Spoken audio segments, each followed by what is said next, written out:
Section 1. You will hear two teachers, Andrew and Katie, discussing the coming excursion of their language class. First, you have some time to look at questions 1 to 6.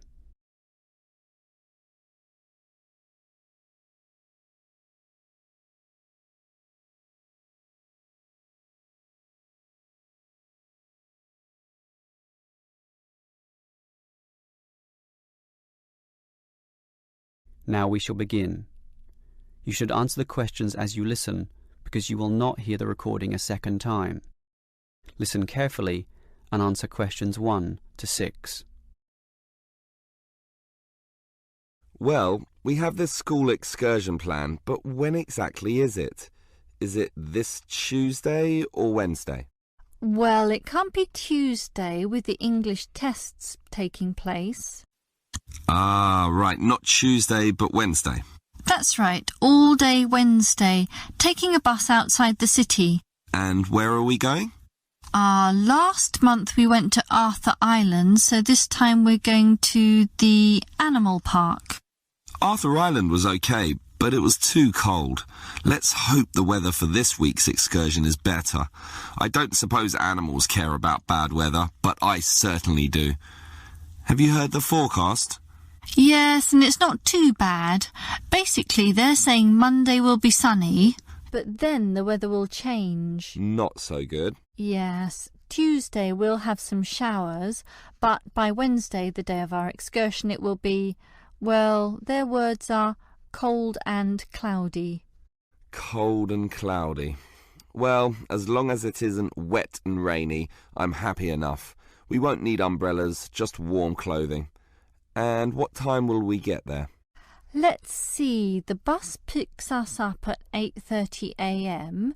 and then it's an hour and a half on the road, so we arrive at 10 a.m. Sorry, with the 15-minute break, that will actually be 10:15 a.m. That's early enough. Then all our students can see the animals, have their fun, and do whatever they want to do. Well, one fun event planned that day is Birds of Prey. What's that? That's when they bring out several birds of prey, eagles, falcons, kites, those sorts of birds, and throw pieces of meat into the air, and the birds swoop down and eat them. It's quite impressive. Sounds great. Birds of prey. Are there any other activities? There's a catered lunch at the park restaurant. We've already paid for that. And in the afternoon there's... Well, I had a choice between the reptile display and the koala handling. In the reptile display, the students can handle live pythons and various other snakes. Surely they'd rather hold koalas. I'm sure, but the koalas can't be handled unless the weather's sunny, and given the forecast, I thought it better to choose the reptile display. That's a shame. These Asian students would love the koala handling. Yes, I know, but we can't control the weather. And then we get back. What time will that be? We leave the park at 4:30, but then we face traffic, so we won't get back until well after 6 p.m. It will most likely be 6:30, but that's better than the last trip. We didn't get home until 8:30 that time. Yes, that was a bit too late, wasn't it? Before you hear the rest of the conversation, you have some time to look at questions 7 to 10.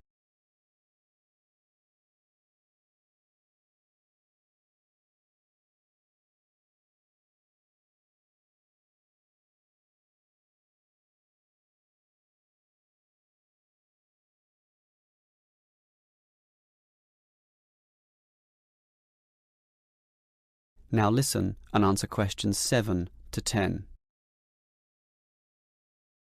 Andrew, I understand you've been doing some research regarding the breakdown by nationality of our student body. That must have produced some interesting results. You're right. I got some statistics from head office. I would imagine that most of our students are either Japanese or Chinese. You imagine right. But it's the Chinese who constitute the majority, but only just.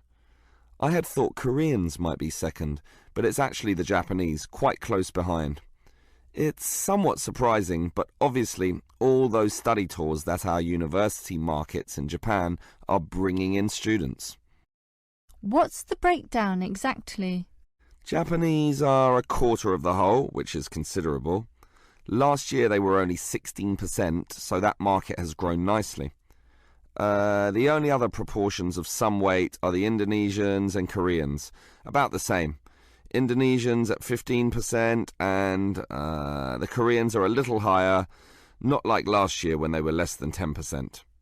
I thought we'd have more Indonesians than Koreans. Well, as I said, they're about the same. Just like the Saudi and Thai student numbers, almost the same also, both just under 10. Which one is bigger? Thai students number just a fraction more. As for the other nationalities, collectively they're only 3%, so it wasn't worth giving each of them a separate category. I just grouped them under other. That's Vietnamese, South American, a couple of Russians, and so on. That is the end of section 1. You now have half a minute to check your answers.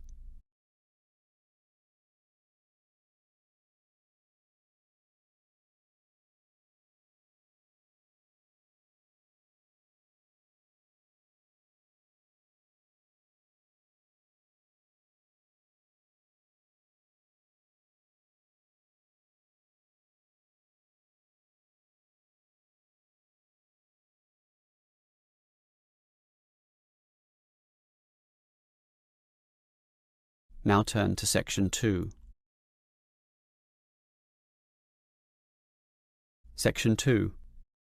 You will hear a representative from Easy Travel Travel Agency explaining to some customers the benefits of her company. First, you have some time to look at questions 11 to 15.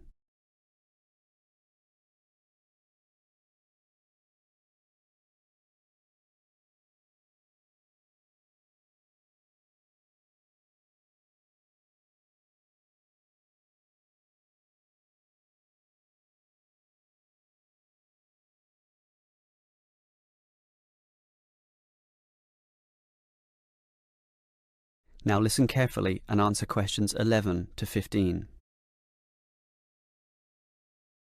Hello everyone. Now you're here because you're interested in travel, right? And you're in the right place. For Easy Travel we have the best deals for the best locations. We specialise in eco-travel, or holidays designed to get you amongst nature, ignoring the hustle and bustle of big cities. So whether you want to hike in Nepal, as many people do, or follow some jungle paths in the rainforests of Queensland, we can give you the best deal. If you look at our office here, you'll see our overseas consultants. That's for trips overseas, obviously, to Europe, to North America, but primarily for the Asian market, which is generally more popular in this part of the world. Most people like that touch of the Orient, right? But they also like the domestic market, since this country offers its fair share of beautiful natural vistas. What about the deserts, anyone? What about some striking red rock gorges? Then talk to our domestic consultants, who can arrange anything you want. But they deal with the accounts in the morning, so you'll need to talk to them in the afternoon. And remember, our office doesn't open at night, sorry to say. Now, around the outskirts and outer regions of this city, there are many beautiful places that you might not be aware of, and the advantages of these regional locations are many. Mostly by being closer, some of them can be done in a day tour. Yes, it's fast and convenient with none of those long-haul bus trips which often leave you cramped and uncomfortable and stuffing heavy suitcases into luggage racks. But I should tell you about our buses, those that are needed for the somewhat more distant holiday destinations. They definitely do not suffer from those problems I just mentioned. We use the services of the famous Sleek Line Company, whose buses are known as the very best. Yes, they are big, yes, they are comfortable, but what makes them especially different is the personal attendant who accompanies the driver, ready and willing to serve you and ensure that your trip is the very best. So whether it's overseas or local, we can certainly give you what you want. Now, do you have any questions? Before you hear the rest of the talk, you have some time to look at questions 16 to 20.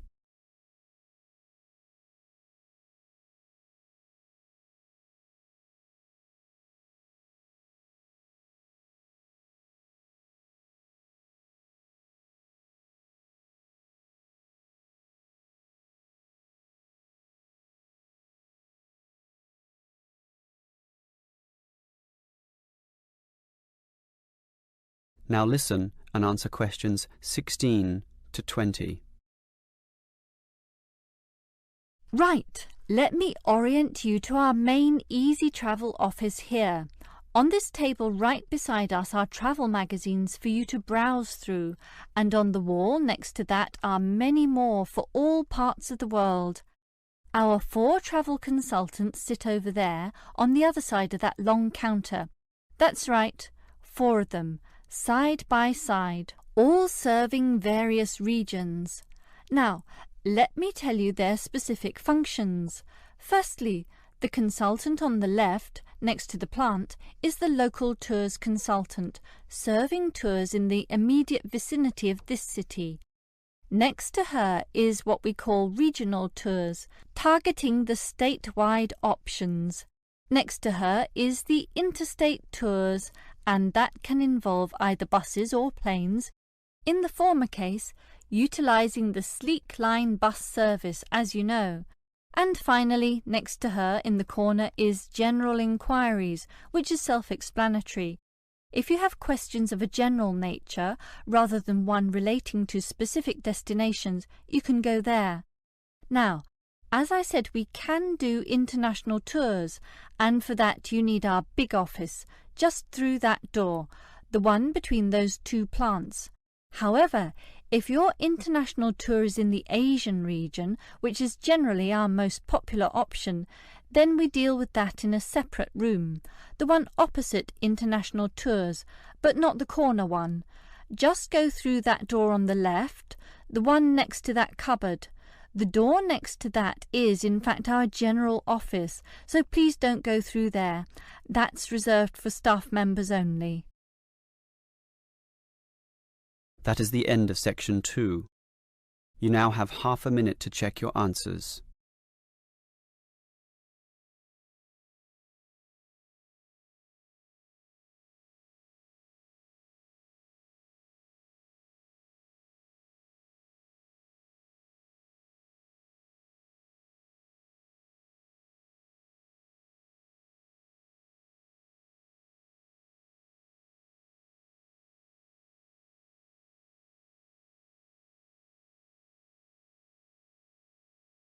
Now turn to section 3.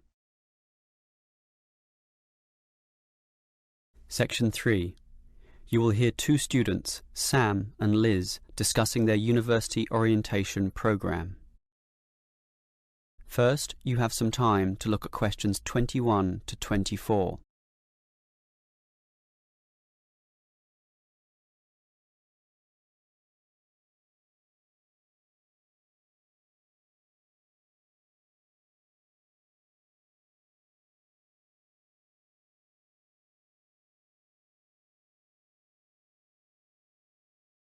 Now listen carefully and answer questions 21 to 24. Hi Liz, how do you feel about starting university here? A little bit nervous, but I'm confident I can handle it. This orientation programme seems like it will help us a lot. Sure. I'm looking at the timetable here myself. It seems that there are choices available. I can see. So, what are you going to do Monday afternoon? In the morning we all have the opening lecture, but it looks like we have a choice later that day, as you said. Well, the careers lecture might be helpful, but I am interested in the uni tour. It's probably too early to be thinking of careers now anyway, and I want to know what's what at this new university, so I'm doing the tour. All right, I'll come along with you. Might learn something interesting. After all, we haven't seen much of this place yet, and we will be spending 4 years here. Tuesday is another full day too. In the afternoon there's a lecture about study skills, but that morning offers another choice. Library tour or student union induction? What do you think? I think the student union is very important, but we can go there any time, right? So we should take advantage of the library tour while it's being offered. Maybe the week after, you and I can go to the student union. Library it is then. Now, Wednesday has a free session in the morning, but after lunch there's a choice between visiting the computer lab or attending a lecture on our legal rights. Well, law and rights are important, but computers are the basis of everything these days, so I'm going to the computer lab. Don't you think knowing our legal rights is equally, if not more important? We live in a very litigious and complex society now. Sure, but it's something we can pick up later, so let's leave that one out. OK. Let me see the timetable. Thursday is a free day, and the week winds up with some celebrations on Friday afternoon. It looks like a fun choice too. There's either a barbecue on the main lawn or the dance. I never pass up the chance to eat something. What about you? If I can get a free meal, I'll take it any day, and I'm not good at dancing anyway. Well, that's that decided, right? Right. Before you hear the rest of the conversation, you have some time to look at questions 25 to 30.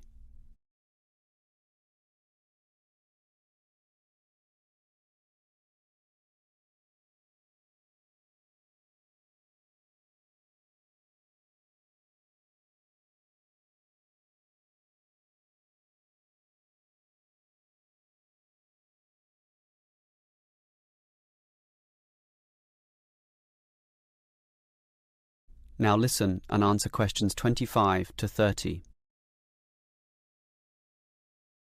Guess what, Liz? There's another interesting thing in this orientation booklet, and it looks important, about a style guide. What's that? Take a look yourself. It seems to be a set of rules regarding how to present written work, essays and that sort of thing to the lecturers.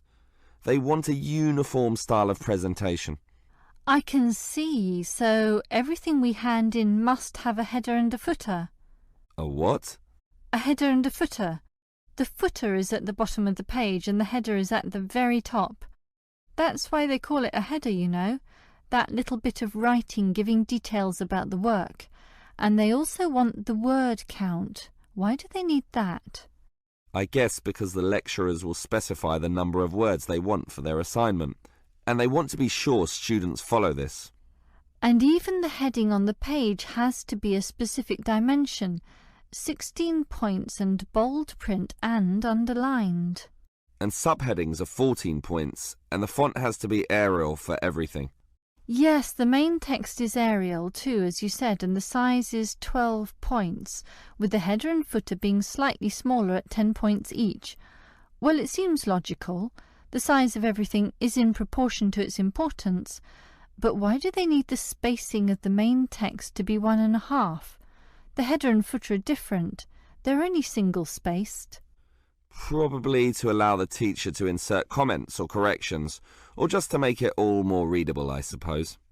And we need wide margins on the left, right, top and bottom, probably for the same reason. Lots of space to allow the addition of comments. That's a bit scary, actually. It seems to assume we will be making mistakes. And look what they want in the header and footer. The header has the name of the work. Not the name of the teacher? No, the work, but surely the teacher's name must go somewhere. Ah, here it is. It goes in the footer. OK, I'd say this is all logical. If a page is lost, say falls to the floor, then with all this information it can always be traced back to the teacher involved. Right. As you say, all very logical. That is the end of section 3. You now have half a minute to check your answers.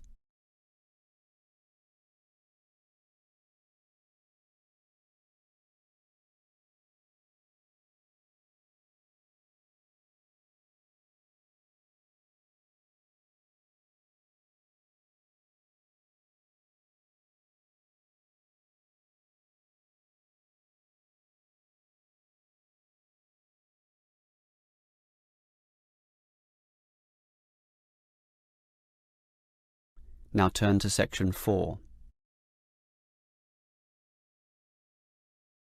Section 4. You will hear a lecturer discussing public parks. First, you have some time to look at questions 31 to 34.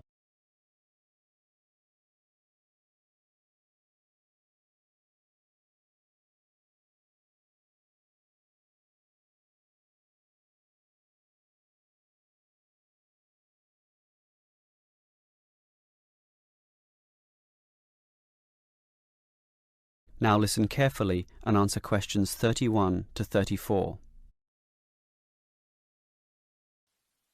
Most of us are familiar with a local park. We spend time there, play there, and have some of our best memories in these places. But what is a park?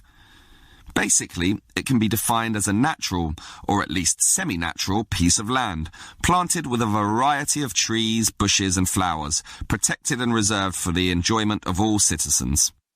There are usually regulations about the sorts of behaviour that can take place within, and sometimes there are facilities such as children's playgrounds or fields for ball games and other sorts of activities.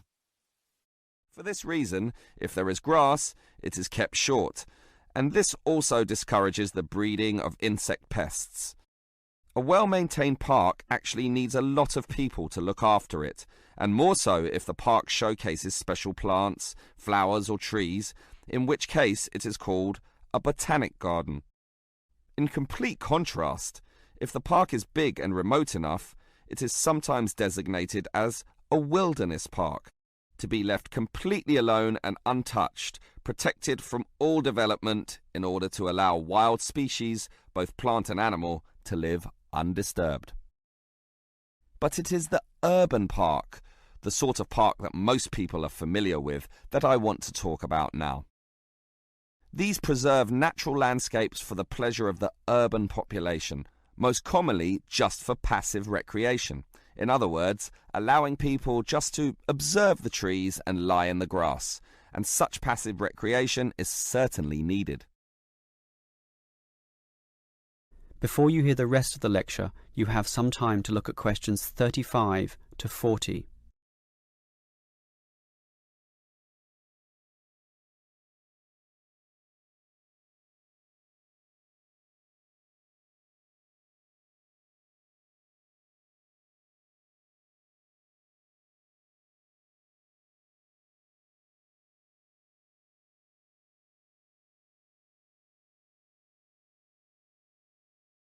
Now listen and answer questions 35 to 40. Continuing on the subject of parks, it might surprise you to know that once there were none. 1,000 years ago, there was no need, since there were already extensive open spaces, forests and wilderness surrounding most cities and towns, for example in Europe. These dark, dank forests were large and even dangerous, full of wild animals and with the potentially fatal result of getting lost. Hence, fairy tales evolved about witches living in these areas and the wolves and bears which could threaten young children. However, with the rapidly increasing human population, the original wilderness and natural open spaces were intruded upon. Forests were cut down as population spread, and with them urban pollution and further deforestation. But it was only with the advent of the Industrial Revolution that people realized natural areas needed to be preserved to give the populace access to the sort of nature that was fast disappearing due to the uncontrolled development and demand for resources. The first park expressly designed for that purpose is usually considered to be Prince's Park in Liverpool. This was in 1841 on land donated to the public by a rich iron merchant. With such a generous donation, worth about £50,000, the council decided to invest £5,000 of its own money in making it look good. Consequently, they hired a landscape designer, Joseph Paxton, who designed twisting turning pathways among shade-giving trees, all based around a central lake. In many ways, it became the prototype for all later large parks, including the famous Central Park in New York. But if we were to pick the park that most people are familiar with, it would be the much smaller neighborhood park. These can be tiny, but by being in the midst of extensive development and dense populations, they are increasingly seen as a refuge where one can get a glimpse of true nature. Many psychologists now maintain that this glimpse is necessary, for ultimately, as a species, we have an innate affinity for nature, and the concrete urban zoo clashes with our inner being. This has seen the rejuvenation of many urban parks that were once left to decay, for example, in New York or London, and indeed some cities such as Melbourne are known all over the world for their abundance of carefully maintained parks, including a world-famous botanic garden. That is the end of section 4. You now have half a minute to check your answers.